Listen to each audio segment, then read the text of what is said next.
When Simon entered the room, he asked the man with all his politeness if he would mind if they shared a room with him. Although the man's look and appearance was quite scary. But the look of his red eye with a scar made goosebumps run through his body. It turned out that he was not as angry as he seemed at first glance. He sat up on the bed holding his head and remarked that time was flying fast since today was the initiation ceremony for the newcomers. He added that they didn't have to be so nice to him, he wasn't a professor, and after all, he was a freshman like them. Dick was still scared and hid behind Simon, who came closer to the bed and agreed, but made another mistake and called his new roommate Mr. Kizen. He told him to drop it and just call him Kizen. He turned to them and told them that he didn't know how long they would be staying at this school, but they should remember two things. The first thing was to keep their noses out of his business. The second thing was not to make any noise or fuss until he went to bed, and once he was asleep, they could dance, sing, or do whatever they wanted. But Kizen still hadn't answered whether he allowed them to stay here, so Simon asked if they could stay. Kizen replied that it didn't matter, did it? Someone would come here anyway when there were no more rooms, so they should stay. And he immediately dozed off under their astonished gazes. Simon confidently told the dormitory manager that they were taking the room. She couldn't quite believe it, so she asked if they were sure they would be okay. Simon was sure that they would be fine, because it seemed that their neighbor was not as bad as they had heard about him, although he looked a bit rough. The dormitory manager agreed and just warned them that if they had any problems later, they shouldn't hesitate to let her know. She would then immediately notify the head manager of the dormitories to take care of it. Simon was very grateful to this girl for her concern. They said goodnight and closed the door behind them in their new room 409 with a creak. Dick asked if he really thought their neighbor would not wake up. Simon wasn't sure, but he had just told them to do whatever they wanted as long as he was asleep. So Dick decided to check it out. He threw the stack of books he was holding and they hit the floor very loudly, scaring Simon. And it turned out that Kizen was indeed still sleeping despite the noise.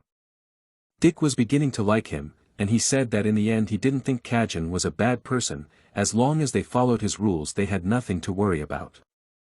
And since they had found their room and moved their stuff, it was time to take a shower. He had seen the bathhouse on the second floor on their way up and he was going to check it out. Simon asked quite cautiously, "A bath?" A minute later he was already shouting in excitement how much he loved her, and it was obvious because he was beaming with happiness. He had never felt so warm and soft. As they walked back together from the bath, Dick was surprised that he had never seen anyone so enthusiastic about an ordinary shower stall. He asked Simon with a smile if he had ever lived far away in the mountains or something similar. Simon replied that yes, something like that. Dick continued to talk and asked him to at least stop saying, "Wow," every time he pressed the buttons in the shower. Other students would not understand this behavior. Simon asked if he really did that. Dick assured him that he was, and now the whole school would not only be talking about him as special submission number 1, but now he would be called a bumpkin on top of being called a fake. Simon was ashamed of this prospect. They went into their room talking about how good it was to be in Kizen and how lucky they were to be here. They probably all wanted to be here. But whether or not they could stay here depended on their grades. Simon had heard that only 300 or so students in their second year were supposed to stay. Dick said that this was true. There are so many cohorts of students now only because there is still a period of student protection and they just have to wait a little bit and they will see at least half of the students drop out right away. But Simon didn't know what the protection period meant, so he asked what it was. Dick explained to him that it is a period when professors cannot officially evaluate students and give them grades. During this period professors cannot personally communicate with students and they cannot expel students at their discretion. They also can't harm students, and there are so many other things that are forbidden, he can't remember them all. Simon was shocked by this information, so he was still being lenient in everything that happened today. What would happen next? Dick continued that after this period, expulsions would be a constant occurrence due to lack of academic performance, lack of visibility of future success, rule violations, unsatisfactory homework, and other lesser reasons. But, if he can hang in there at least until the end of his first year, he can expect to find a job almost anywhere in the future. And if he can survive the intense competition and officially graduate, then he will be a leader in an era that will move entire continents. And Dick pointed his finger directly at the surprised Simon. Then he added that he would be able to become absolutely anything, except a member of the royal family. Although in fact, some small kingdom might offer him a princess to marry if he could graduate from Kizen. Simon heard this and asked if he wanted to become a nobleman. Dick replied that no, although there would be many advantages if he were one, it was not his goal. Simon then clarified his question, what then is his goal? Dick held up his hand and showed him how he rubbed his fingers in a well-known gesture. Money, that was his main and probably only goal. Simon now had an idea of what lay ahead and was serious about working hard to stay in Kizen as long as possible. He started rubbing his ring that Lorraine had bought him. Dick had already started to say that if he ever needed money, he would. When suddenly Simon opened his subspace and a box with a set of dice flew out, surprising and maybe even scaring his friend a little. The latter was amazed and did not hesitate to show it, he just bombarded Simon with questions. What is this? And how did he just do that? Simon explained that it was subspace. And in his hands he was holding a skeleton kit for an island ratman. He had bought it when he was shopping with Lorraine, now he was going to practice to catch up with the other students who were taking the preparatory courses. Dick couldn't believe that he was going to practice after they had just come from class, and Simon replied that he just didn't want to forget everything he had learned and experienced today in summonology class. Then he asked that this time he was going to put it together in the right order this time, right? But Simon replied that he wanted to try again to trust his gut feeling this time. He began to assemble the bone by bone, following his gut instinct. Dick watched him fascinated. A few minutes later, another unusual skeleton Simon had assembled was walking across the floor. Dick looked at it and noted that it was the same as the one he had collected in the classroom. Simon replied that yes, in general it was the same, but it should have been better, because he spent more time on it, but one of its legs was wobbly for some reason. Despite the fact that it was a skeleton, it was even somewhat cute. Dick said that despite his shortcomings, Simon had made a skeleton that he probably would never be able to. Simon apologized to his incomprehensible creature, who was looking at him questioningly. And the next moment he broke it into its component parts with a crunch. His friend was very surprised by this behavior. He asked what was wrong. It was such a beautiful skeleton, why did he destroy it? Simon did not answer, absorbed in his thoughts, and this made Dick worry about him. He was absorbed in the memories of today's summoning class, recalling the words of Professor Aaron, who said that skeletons formed with summoning magic have a tendency to take their original form, and showed how easily two bones can be joined as if by attraction. The official name for this phenomenon is restoring force. Simon also remembered that this phenomenon was also called the attraction in the field.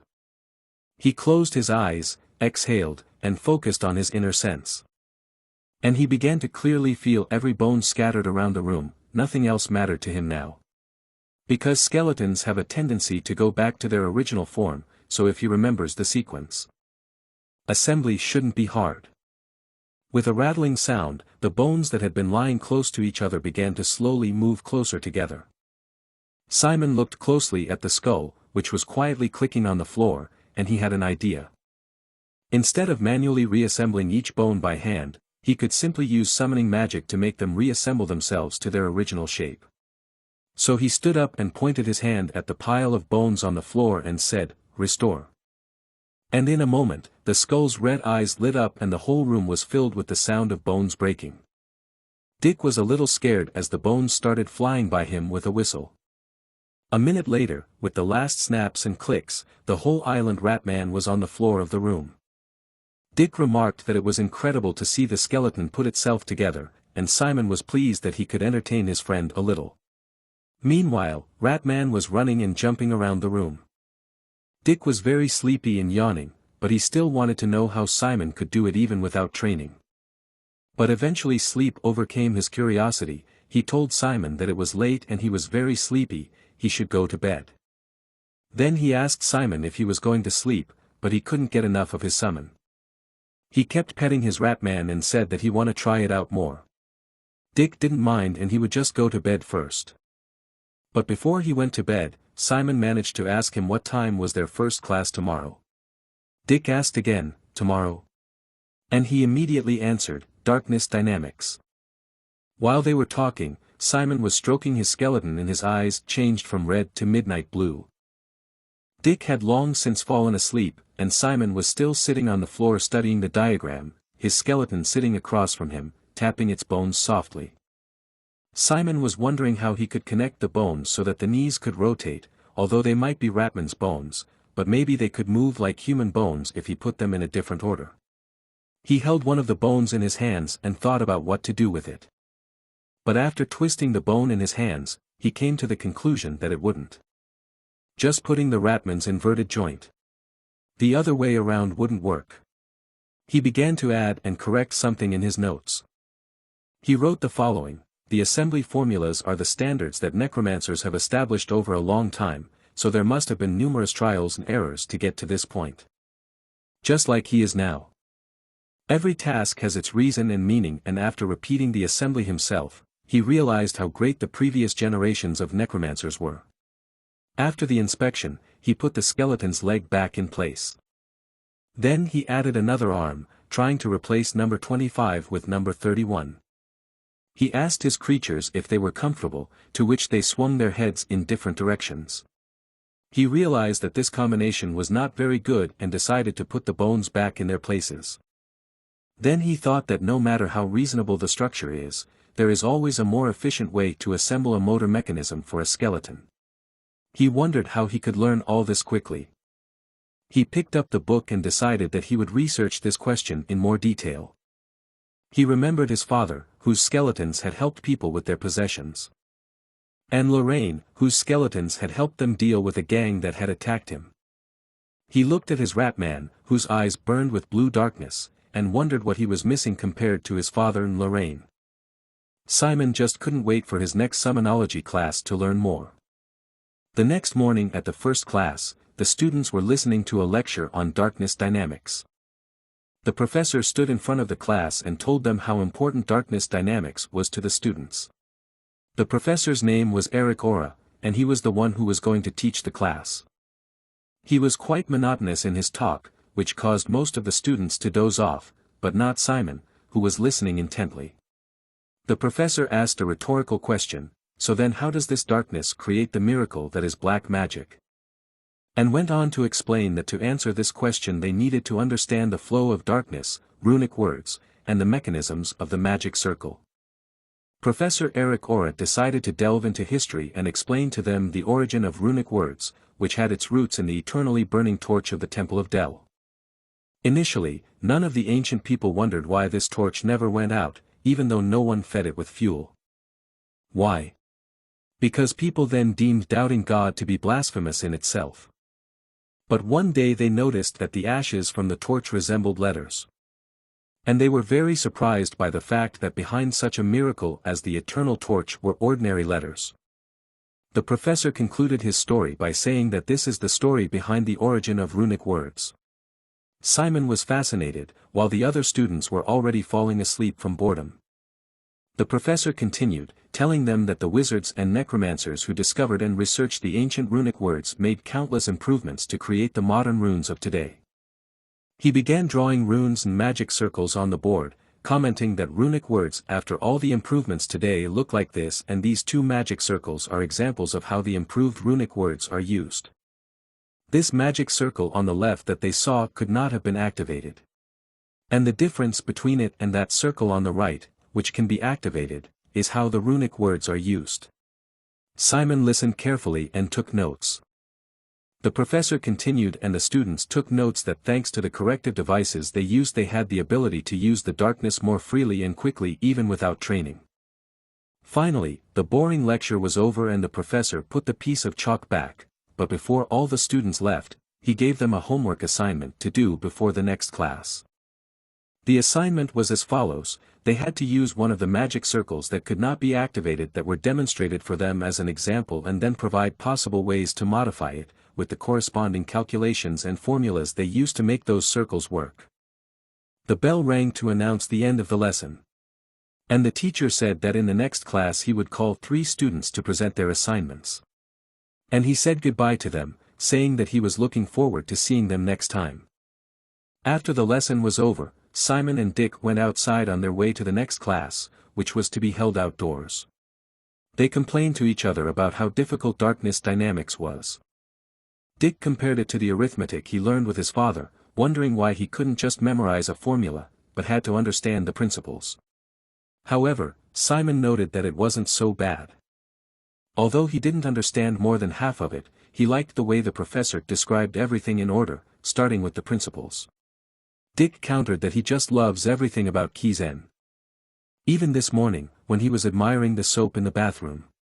Simon hit his friend on the shoulder for this remark. The island looked incredible in the sunshine as our friends walked farther and farther away from the school buildings. As they walked across the dandelion-filled meadow, Dick asked Simon what class they were going to. Simon replied that they were going to a magic combat class. When they arrived at the clearing where their lesson was to take place, the professor was nowhere to be seen and they were beginning to have doubts about whether they had come to the right place. When Jamie Victoria pointed somewhere to the side, attracting the attention of everyone present. A cloud of dust was approaching them with a thud and they did not understand who or what it could be and why the ground was shaking so much. A flock of creatures was running toward them. It turned out that it was a whole flock of hippos running right at the frightened students. The frightened students gathered in a circle and trembled as the pack of hippos surrounded them and ran around. The students did not understand what was happening and where the hippos came from. But suddenly someone from the middle of the pack greeted them. A guy was sitting on one of the hippos and he told them that Professor Hongping would be teaching his class today in the Roque Mountains. So they all had to get on the hippos to get there quickly. The students and our 2 friends were not at all excited about the prospect of riding these animals. Dick said that he was not surprised at all, because the professor of magic combat is known in Kizen for being a weirdo. He had even heard that she camps in different parts of the Roque Mountains. Simon couldn't quite believe it. Some of the students began to resent the fact that they had to ride it, even though the hippos looked friendly enough. But the noble students demanded that they put a rug or something on the animal's back before they got on.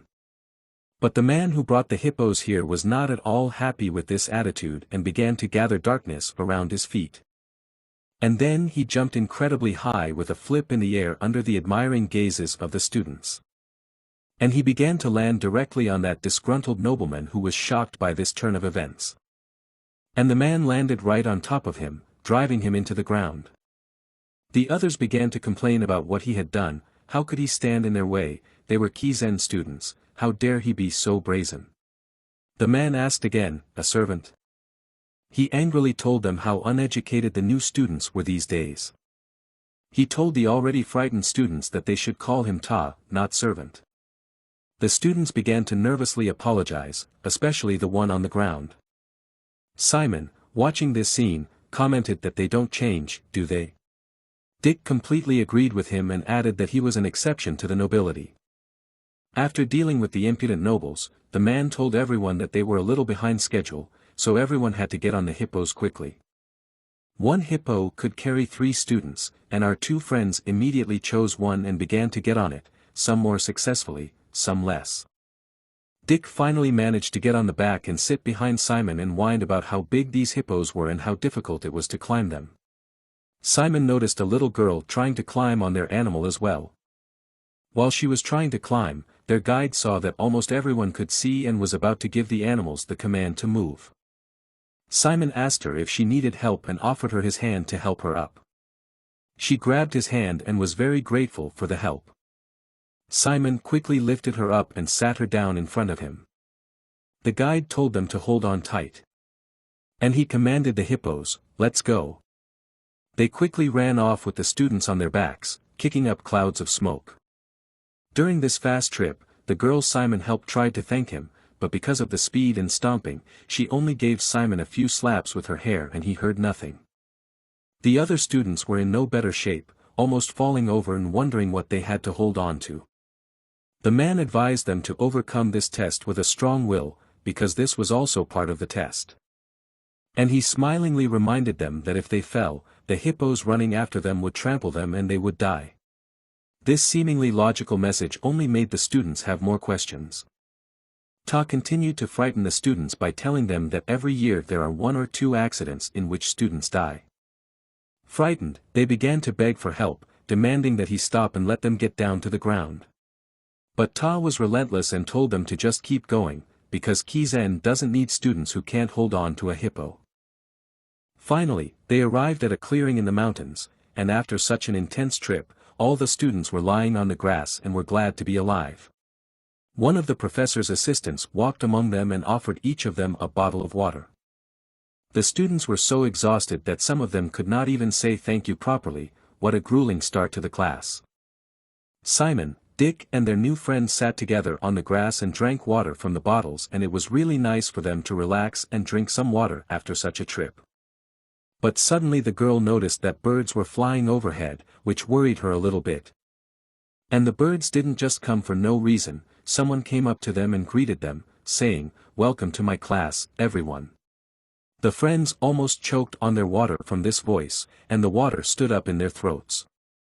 The professor had a bird sitting on her shoulder, which also greeted the students with joy. The professor greeted them and introduced herself. Her name was Hongping Tun Soka Marlat. She smilingly informed them that she would be teaching their magic combat class this semester and punched her chest to confirm.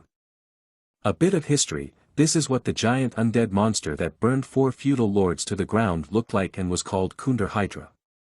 It was this monster that Hongping fought. Professor Hongping is a legend among necromancers because she once fought a mega undead monster for 5 days and she broke all of its 100 necks by herself to win a dramatic victory.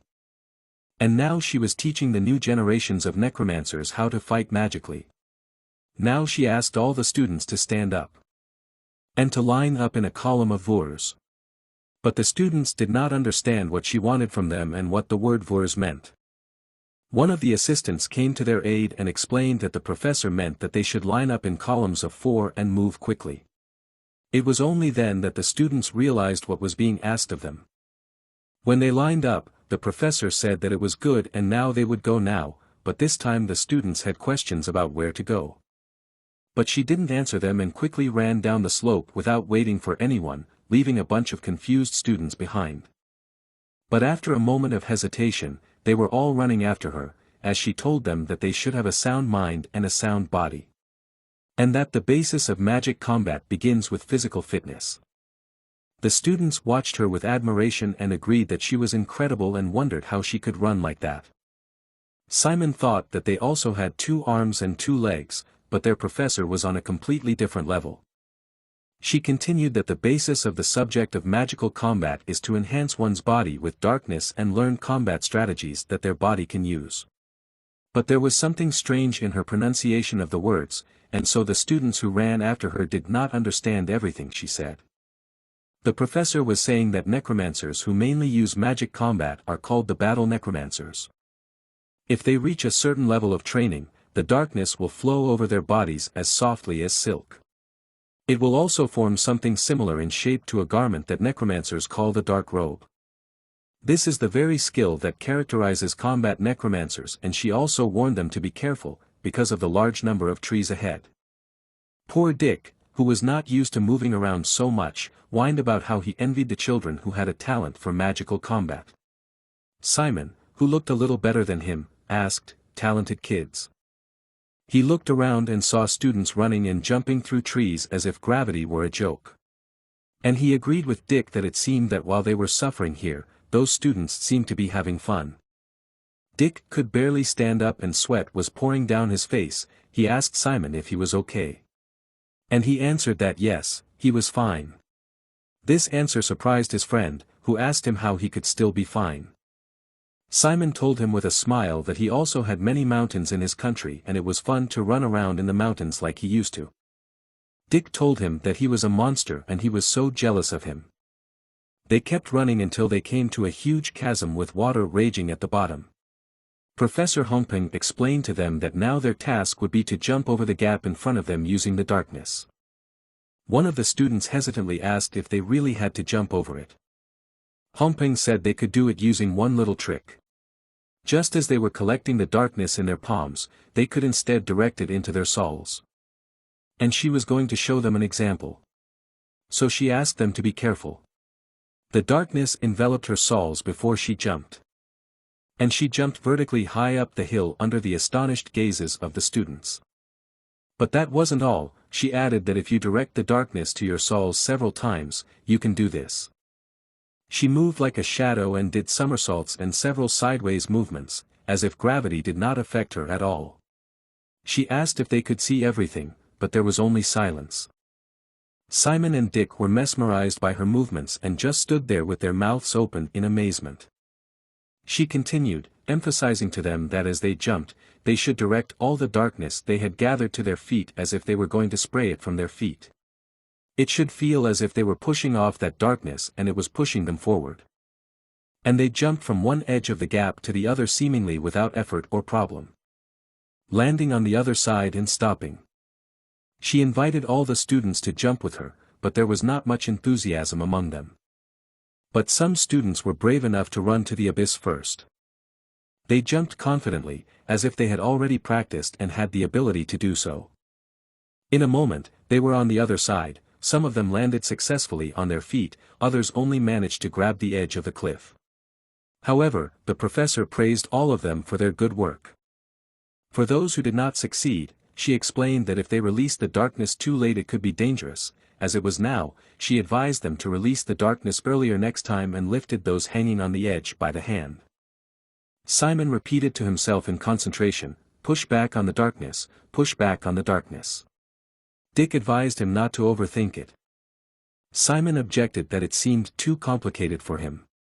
But his friend assured him that overthinking only makes things more difficult and ran to the edge of the cliff, ready to jump.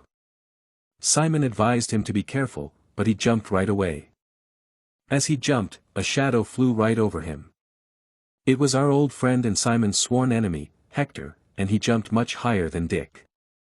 The two landed with mixed success. Hector's friends immediately began to congratulate him for the highest jump of all. Dick sat on the ground and dusted himself off, thinking to himself that he didn't like this Hector at all and was getting on his nerves. Simon was one of the last to dare to jump, his friend supporting him as best he could from the other side, telling him that Simon could do it, because even he had done it. Simon was still concentrating on preparing for the jump, repeating the professor's instructions. Finally, he felt ready and ran forward. He jumped and gathered all his darkness in his soles and pushed off. Even Hector and his henchmen had to notice how high Simon had jumped, and they had been waiting for him to fail. He was still flying over the cliff when Dick shouted at him that it was incredible. Simon finally landed and everyone began to congratulate him on his wonderful jump. Dick was especially happy that he had wiped Hector's nose. Simon was over the moon. He shouted with joy, "I did it." Even Professor Hongping was amazed and stunned by his jump, not to mention the other students. Almost everyone was happy for him and congratulated him. It was a real victory for him and he could not contain his joy. However, his joy was not shared by everyone. Hector gritted his teeth and furiously held back everything inside him. His hatred for this Simon, who had already beaten him for the second time, was growing more and more. The professor happily announced that everyone seemed to have crossed the chasm, but they had to wait for the students who had fallen a little bit down, and as soon as they got up to them, they would all go to a new area to continue the lesson. Simon was beaming with happiness and answered her happily, "Yes, Professor." On the way back, Dick turned to Simon and asked him, holding out the book, if he wanted to check it out. Dick looked at the book and asked with interest what it was. When he opened the book he replied that it was a list of students they had to recruit for the group classes that were to start next week. Dick also added that he thought they should start preparing now. In addition, he had already listed and written down everyone's names, strengths, and characteristics in a notebook. Looking at the notes in his friend's notebook, Simon asked with surprise and admiration how he had been able to research all this. To which he replied that it was a trade secret. Watching his friend's joyful face as he continued to talk excitedly in his notebook, Simon couldn't help but notice that while he struggled to keep up with his lectures, Dick managed to find time to observe others even during class. It was clear to him at that moment why he had come to him and not to Hector, for after observing him he had come to the conclusion that he could not get along with him. Turning to Dick, Simon asked him what his opinion was based on the results of the study. He hid his notebook and replied that most of the students in their class were highly qualified, and all of them were pretty good, but... Pointing to the pink-haired girl who rode the hippo with them, Dick noted that she might be expelled as soon as the protective period expired. Adding that there were only 2 kids in their class who couldn't jump over the abyss, and this girl was one of them. She was also very shy, which could lead to bullying. Suddenly, a loud voice was heard from Professor Hongpeng, who started running and shouted to the students to follow her as they were already delayed. The tired students who were hoping for a break sighed pitifully.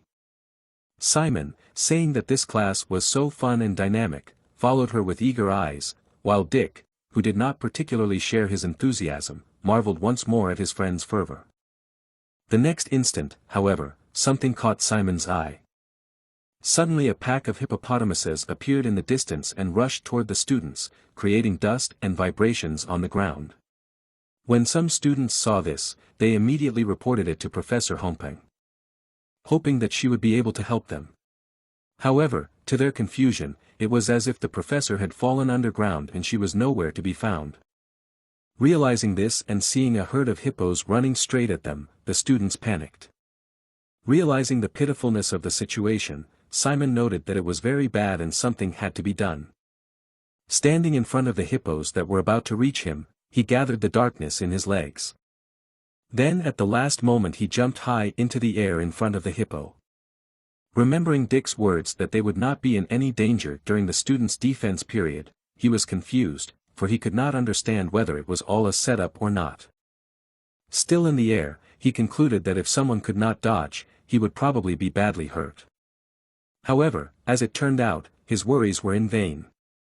The students were able to avoid the bull's attack without any problems. Some cast a curse of exhaustion, others blocked the attack with a shield or simply climbed into trees where they were out of range of the behemoths. Dropping to the ground near Simon suddenly appeared Cindy, who greeted him with a smile on her face. As he landed and realized that it was too early for him to play hero and worry about others, Simon heard someone call out to him.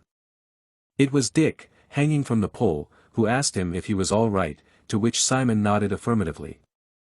There were some worries, however, that he had underestimated his classmates, and now he realized that in the future he would have to compete with thousands of them. Seeing his friend's downcast look, Dick told him not to worry too much about anything, for all these behemoths were under the control of Professor Hongpeng. Adding that she was a master of magical combat, but could also use the druid bloodline.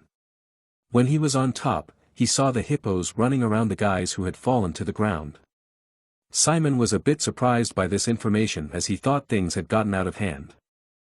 The instructor arrived and said that the guys had no time to sit around and should get up and start moving. They sighed with fatigue and started to rise to their feet.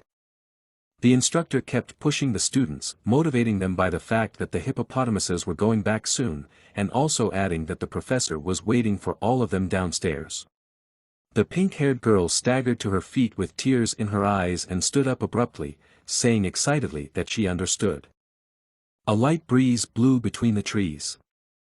The students ran out of the forest and into a clearing, the beauty of which took everyone's breath away, and with wide-open and amazed eyes, they all stared at the picture before their eyes. In the middle of the clearing dotted with flowers stood their Hongpeng professor, who said that there were no more obstacles and called them to her. With delight, all the students rushed to run to her through the incredibly beautiful green meadow, the beauty of which overwhelmed everyone with excitement. When everyone had arrived, the professor said that now they could rest. Then remembering something added that despite the fact that they were supposed to eat only after a glass, she considering how tired they were had contacted Kizen in advance. The students were puzzled, but everything became immediately clear after the professor pointed her finger at something. It was lunch, which was delivered to the students right there. When the professor asked what her idea was, the students broke out into joyous shouts saying that it was the best. Sitting in the lotus posture and holding the tray of food on his lap, Dick noted that Professor Hongpeng was not like the others. Feeding students in her own class was not what one would expect from all the other strict teachers. However, Simon had a question about this very thing. Even before entering the academy, he had heard a slightly different opinion.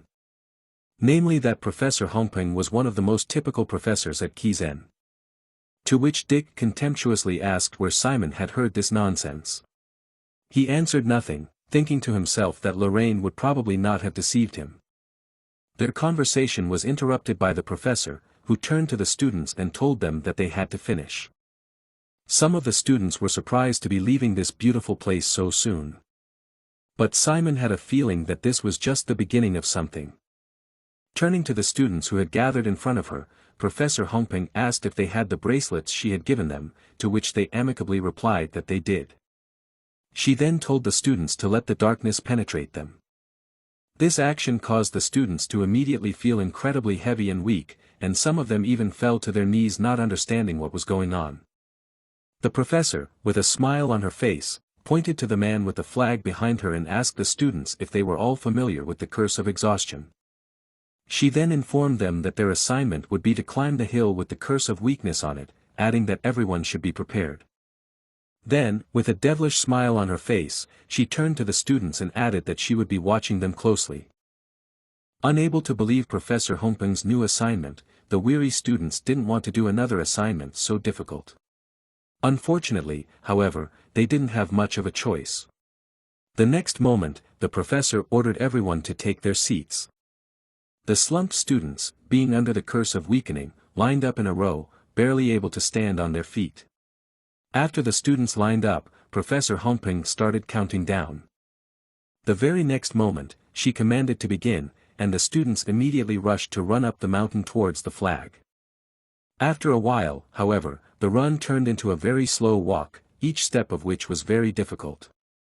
The farther up the hill the students climbed, the closer to the ground they became, some of them even went on all fours. Shaking hands grasped the grass, rocks, and anything else they could grab onto.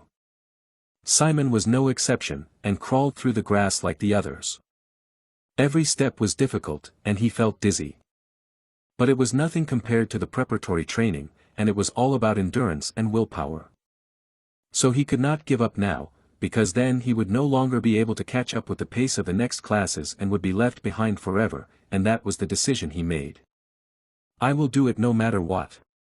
Simon said to himself in a firm voice as he prepared himself for the challenge he had to overcome.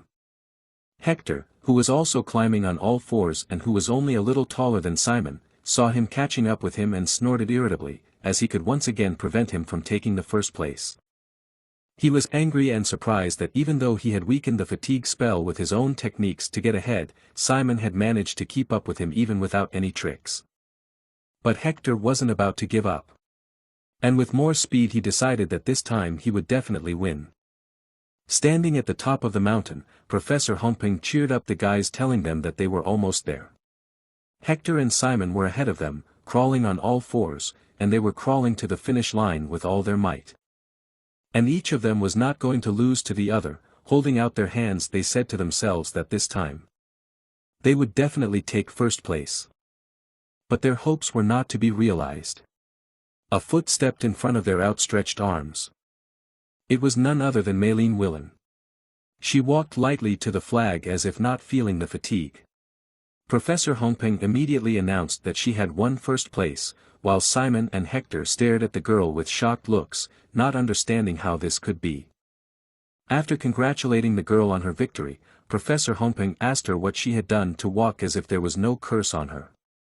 To which she replied that she had simply unlocked the resistance formula of the fatigue curse. A little surprised and praising the girl, the professor told the one that she could rest. Hearing this, Simon and Hector were even more shocked, as they didn't know that breaking the curse wasn't forbidden by the rules. Suddenly one of the assistants turned to the professor and told him that they had a student with a sprained ankle, to which she immediately replied that she would take a look. She waved goodbye and congratulated them on being almost there and headed off to help, leaving Simon at a loss. With an annoyed sigh, Hector got to his feet and headed up the hill, saying irritably that he must be being bullied. After he climbed the mountain, the professor's assistant immediately informed him that he had won second place. Simon was left sitting on the ground not knowing what to do. Hector approached Maylin, who was sitting under a tree. He asked her in an annoyed voice why she had broken the curse even though they were in a magic class, adding that she wasn't the only one who could do it. However, the girl looked away and said she didn't care what he said. But Hector didn't want to be ignored and said that she really didn't know anything about the world, since she lived like a princess imprisoned in a tower. Maylene looked at him and asked him if he wanted to fight her. He replied that he had no intention of doing so, but was only telling her the truth, saying that professors don't evaluate them during the defense period. However, during that time it's important to show that you're doing well to get attention.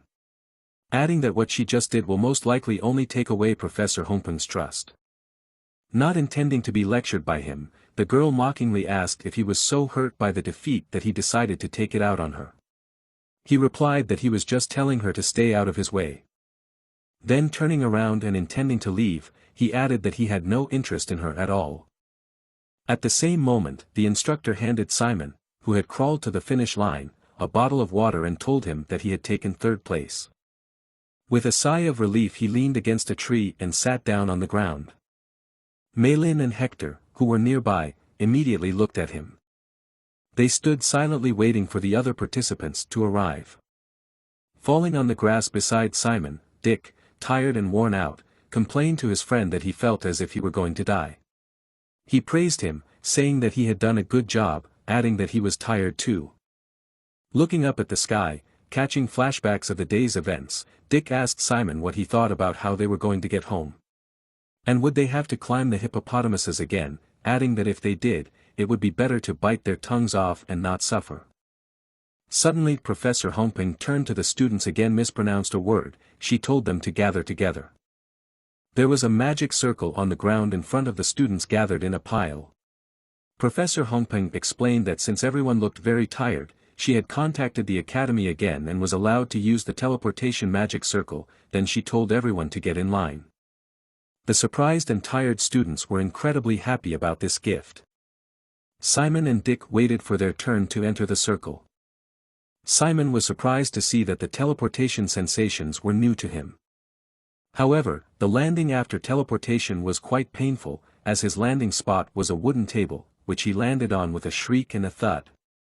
Rubbing his back and not seeing the familiar surroundings, he wondered where he had gotten to, as he didn't think he had gotten to the academy. However, a voice confirmed his hunch, saying that he had indeed gotten to the wrong place. The voice apologized to him for scaring him. Recognizing the voice, Simon turned around and was surprised to see Professor Hongpeng, who turned to him and told him to sit down, adding that she would explain why he was here. Without waiting for Simon to sit down, the professor informed him that the magic circle had been modified in some unknown way, and after examining it, it became known that someone had added a formula to make it react to the darkness of a particular person. Heading towards the table, Simon asked in a surprised voice, was it really him? The professor handed him a metal mug and said that it was, so when the circle was activated it didn't go to Kizen. Pouring water from the kettle into the cup, she asked him if he had any idea who could have done it. He replied confusedly that he had no idea who it could be. Laughing, Professor Hongpeng told him not to worry, because her job was to protect the students, and that was why he had come to her house. However, she added that she wanted to talk to him personally, which surprised him. Putting her hands together, the professor said that it was against the rules to talk to students during the defense period, but from what she had seen there were already professors who had broken that rule. Simon Valencia. She turned to Simon, who replied excitedly. Don't you want to choose magical combat as your profile? She asked, looking at the boy. She added that if he wanted to she would be willing to take him on as an apprentice. A little puzzled, Simon asked if it meant that he would become her personal student. Professor Hongpeng replied that it was correct, saying that she would be responsible for his training since professors treat their students with full seriousness and responsibility. She added that the performance of direct students was directly related to the professor's reputation, so they could only choose 3 students from each year. She looked at Simon and said that this was the opportunity she wanted to give him. She held out her hand and asked the confused boy if he was ready to be her student. He asked Professor Hongpeng why she had offered it to him, because he had not done well in class today. He could hardly keep up with the other students, and he could only come third on the hill. Besides, today was only the second day of school, so he was sure that her decision to offer him such a thing was not well thought out. The professor, however, folded her hands in front of her with a smile on her face and told him that rankings might be important to students, but professors looked at talent. Then she reminded him of the moment when they jumped over the river using darkness and asked him if it was the first time he had ever used darkness. To which he replied that she was right. To which the professor replied that even though it was the first time he had used darkness, he had jumped higher than all the students in the class, which was no longer a matter of talent or coincidence. In addition, when climbing the hill he only used his stamina and willpower, unlike those two. Then she added, looking at the confused Simon, that even if he thought he hadn't demonstrated anything, he was mistaken, for it was enough for her. When she finished she asked him with a smile if he wanted more compliments. Without waiting for an answer, she continued, saying that his stamina, thinking and incredible talent in using darkness were the best for choosing magic combat. Adding that they were so good that he would surpass even her in a couple years. But even that wasn't the limit, the professor said with confidence in her voice that if she trained him she could make him stronger than anyone. Simon sitting on the chair listened to Professor Hongpeng's words carefully. He turned to her and thanked her for her generosity in offering to be his student. However, he bowed low and said that he would like to decline. She immediately asked him the reason. Simon replied in a slightly guilty voice that he would like to study another field more deeply at the moment. Upon hearing the answer, Professor Hongpeng smiled and said that it was fine, adding that she was grateful to him for telling her right away so that she wouldn't have any more questions. However, she added that her agreement did not mean that she would give up on working with him. Hearing this, Simon asked in surprise what she meant. The professor replied that she had already told him about the profile, so she would try her best to change his mind. Simon was surprised at her determination, so he asked her why she was going so far. She replied that it was just personal curiosity, adding that she just wanted to see how strong he could grow. With a wave of her hand that left a blue magical glow behind her, she said that it wasn't just about him becoming her apprentice. Adding that he could come to her for help whenever he wanted. Illuminated by the bright magical glow that made him squint his eyes, Simon thanked the professor. Having finished creating the teleportation circle, Professor Hongpeng turned to Simon and told him that she didn't want him to tell anyone about the dialogue. She added that the circle had transported him to Kizen, to which he smiled and replied that he was glad. Waving goodbye, she said with a smile that she would see him at the next class. Stepping onto the teleportation circle and turning to the professor, Simon said goodbye with a smile on his face. She looked at the guy as he walked away and thought about something, but she didn't hear the voice calling her. The next moment the door opened and the professor's assistant came into the room and asked her how it went. To which she replied that he had refused. Hearing this, the man immediately became indignant, asking how the guy dared to refuse her, and then he suggested the professor to take Hector as a student, who in his opinion was more talented in magical combat.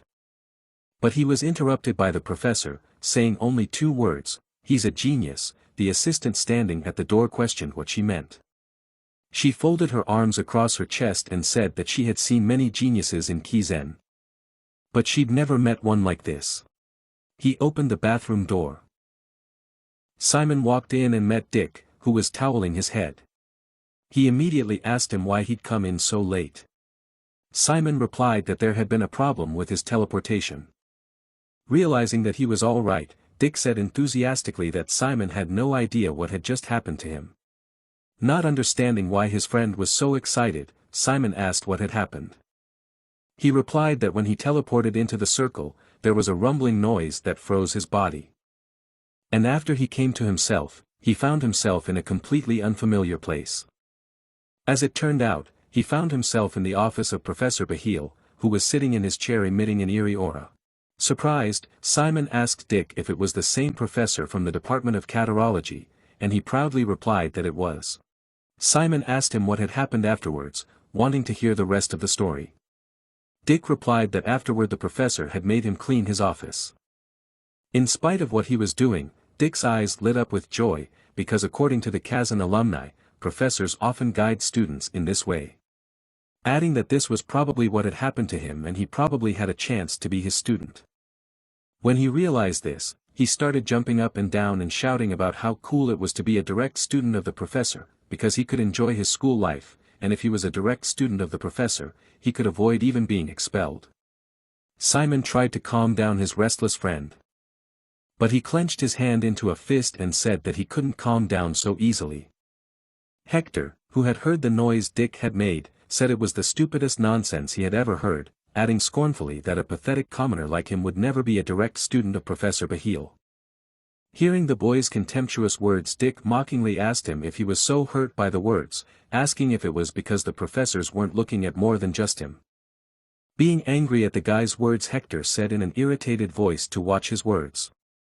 However, Dick was not going to back down, saying that he had seen the likes of him many times before.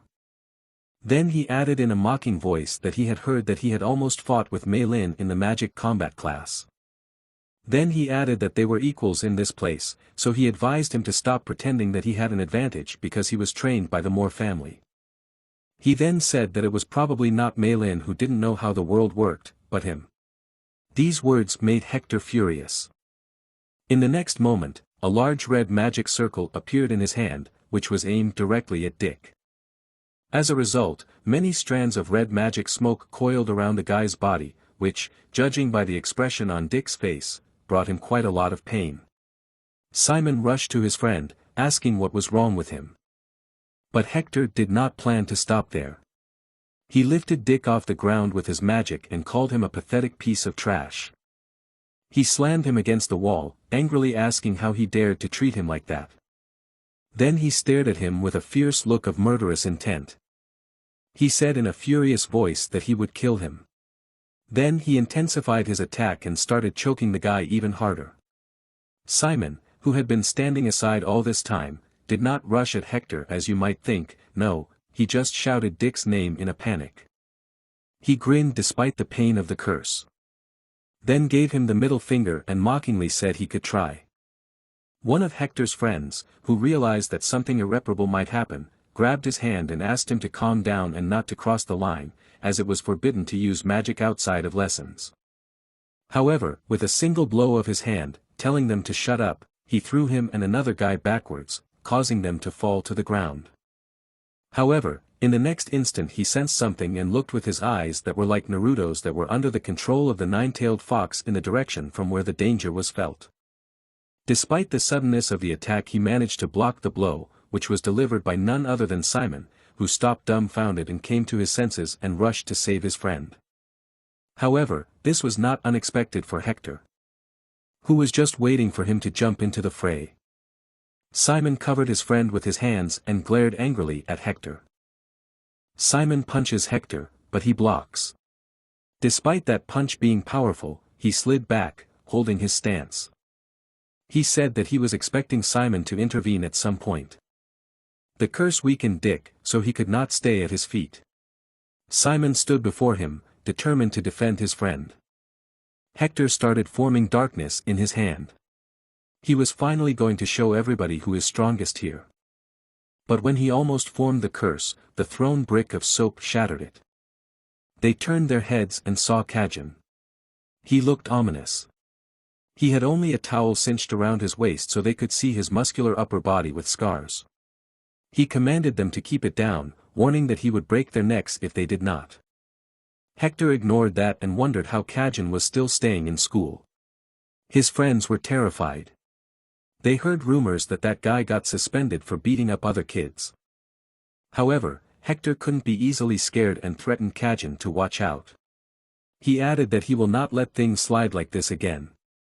At this moment, the guys behind Kizen thanked him for help. But he turned back to go out, telling them to shut up and left, slamming the door. Simon remarked that Kizen is a good person despite his appearance. Dick completely agreed with him. Dick inquired about Simon's weekend plans, to which Simon replied that he had none. Dick explained to Simon that spending weekends with a goal in mind is super important. For example, the weekend schedule is more important for him than weekday classes. He is going to Rachet, a town below the school's land, to make a business there. Money is vital for successfully graduating from Kizen. Despite the school paying living expenses for students, it's not nearly enough to advance to higher grades. Dick would like an academic scholarship for extra money but couldn't get the required high grades. So, he would use his special abilities as early as possible to earn money. He also advised Simon to figure out how to earn extra cash. Professors aren't going to give out in-class materials for free like now once the student protection period ends. The money you get from school isn't enough to buy all the needed materials. So, all upperclassmen have their ways of earning money. And also, because of Simon's interest in summonology, he needs money the most. For this scholarship, students need a lot of expensive materials. Simon replied that he never thought they needed to be self-sufficient in extracurricular activities to survive in school. This thing startled him. Dick offered that he establishes himself in Rocha's town so he would be able to arrange some job for Simon. But Simons told him that he must learn to make money independently. Dick gathered all the needed things and said he was going out to take care of tomorrow's schedule. But Simon worried that then was a late hour and what would be if the headmaster caught Dick. Dick told him that despite the strictness of school, they respected autonomy, so it was okay as long as he didn't get caught. Dick left, and Simon remained alone. He was sitting, eating snacks, and thinking what to do right now. Suddenly, someone appeared outside of the window. He had heard sounds, turned his head, and saw Archbold glancing at him from the window. He opened the window for her and asked how she got there on the 4th floor. She didn't give a serious answer and just climbed into the room. They sat together in the room, and he treated her to snacks. She was happy to have them because she couldn't eat sweets at home. She asked how his first time at school was. He told her it was fun because the professors were incredible, everyone was nice, and the classes were fun. He thinks that he is well suited for this school. Despite a bit of struggle at first with help from friends, he got used to it. She light-mindedly replied that she thought he might suffer a lot because he arrived at school without learning anything beforehand. Nephthys told him their conversation reminded her of when Richard studied at the same place. Simon couldn't believe that his father was also a Kizen school student. She said that Richard was no joke and that although I seemed very mature, he was quite the troublemaker and a walking disaster. On top of that, he was too clever for his own good. He used to get himself into trouble by mocking the professors and attempting to skip classes. On several occasions, he had to be physically brought back to class to ensure he didn't miss out on important lessons. Simon couldn't believe what he'd heard. Father, who he knew was completely different. So he asked Nephthys Archbold if his father graduated from school and was shocked to hear that he dropped out. She said that the school was too small for such exceptional student. She described him as a special case in many ways. Being young at that time, she couldn't handle him that well. Nephthys plopped down on the bed on her back, remembering her youth. And then she suddenly got up from bed while saying that his father practically turned the whole Roke Island upside down. So, if Simon looks closely, he might find traces of his father. She advised him to pay close attention to that for a more enjoyable school life. And then she told him she should leave because she had a schedule. When she climbed out the window, she thanked him for the snacks and left him origami. Unfolded origami turned out to be a map with his location and skull drawn as a destination by a dashed line. He remembered what she told him about his father's deeds and decided that this map somehow connected. He walked in the forest at night. It was filled with owls' hoots and other